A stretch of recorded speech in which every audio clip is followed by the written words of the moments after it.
அந்த சென்னை சங்கமம் பண்ணது தான் வந்து எனக்கு வந்து ஒரு பெரிய ஐ ஓப்பனிங்காக இருந்தது. அதனால தான் வந்து இந்த மாதிரியான ஒரு பெரிய நிகழ்வை நம்ம ஏன் நடத்தக்கூடாதுன்ற கேள்வியிலிருந்து தான் இது வந்து ஆரம்பித்தது. அந்த தோழர் அவர்களுடைய வேலை நெருக்கடியிலும் நமக்காக வந்து இங்கே நின்னது ரொம்ப ரொம்ப நன்றி. அண்ட் வந்து என்னுடைய என்ன சொல்கிறது, ஒரு பெரிய க்ளோஸான நண்பராக இப்போ சமீபத்தில் எனக்கு மாறி இருக்காரு.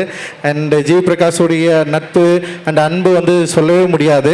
நான் எப்போ கூப்பிட்டாலும் எனக்காக தொடர்ந்து நம்முடைய மார்கழி மக்கள் இசைக்கு வந்து அவருடைய ஆதரவு தந்துட்டுருக்காரு.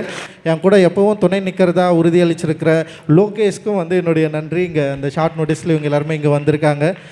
நம்ம எப்போவும் சொல்கிறது தான், இவ்வளவு மக்கள் நமக்காக ஆதரவாக நிற்கிறாங்க, இவ்வளவு திரைக்கலைஞர்கள், இவ்வளோ ஆக்டிவிஸ்ட் நிறைய பேர் வந்து இங்கே நமக்காக வராங்க.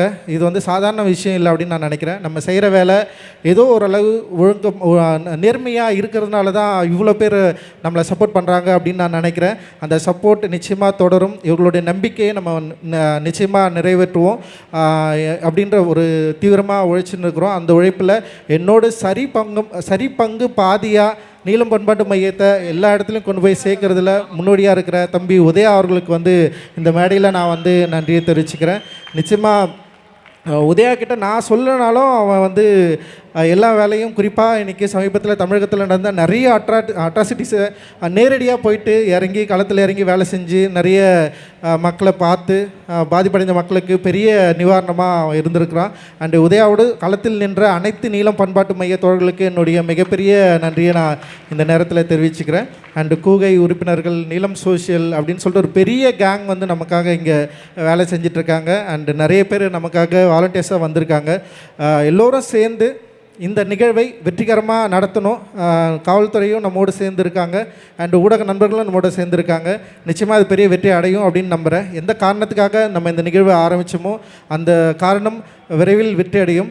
இங்கே இருக்கிற நலிந்த கலைஞர்கள் மற்றும் கவனிக்கப்படாமல் இருக்கிற கலைஞர்கள், இண்டிபெண்ட் ஆர்டிஸ்ட், இவங்க எல்லாருக்குமே வந்து ஒரு ஏதோ ஒரு வகையில் ஊக்கமாக நம்ம இருக்கணும்னு நம்ம விரும்புகிறோம். அந்த ஊக்கத்தை இந்த நிகழ்வுகள் வெற்றி பெறுவதன் மூலமாக நிச்சயமாக அளிப்போம் அப்படின்ற உறுதியோடு இந்த ஆண்டு மார்கழி மக்கள் இசையை வந்து தொடங்குகிறோம். கலை மக்களுக்கானது, அது மக்கள்கிட்ட கொண்டு போய் சேர்க்குற வேலையை நீலம் பண்பாட்டு மையம் தொடர்ந்து செய்யும். பாபா சாஹேப் அம்பேத்கர் வழியில் நின்று செய்யும். ஏன்னா பாபா சாஹேப் அம்பேத்கர் வந்து 2 விஷயங்களை ரொம்ப முக்கியமாக சொன்னார். ஒன்று வந்து அரசியல் மாற்றம், இன்னொன்று சமூக மாற்றம். இந்த சமூக மாற்றத்தை பண்பாட்டு அசைவின் மூலமாக தான் கைப்பற்ற முடியும்னு அவர் ரொம்ப தீவிரமாக நம்பினார். அதனால தான் பௌத்தத்தை கையில் எடுத்தார். அந்த பௌத்தத்தை கையில் எடுத்துல ஒரு பிரிவாக தான் கலை இருக்குது. அந்த கலையை சீர்படுத்துவதன் மூலமாக, கலையை மக்கள்கிட்ட கொண்டு போய் சேர்க்கறது மூலமாக பாபா சாஹேப் அம்பேத்கருடைய கனவை நிறைவேற்றும் ஒரு சீடனாக நான் என்னைக்கும் இருப்பேன். ஜெய் பீம். நன்றி.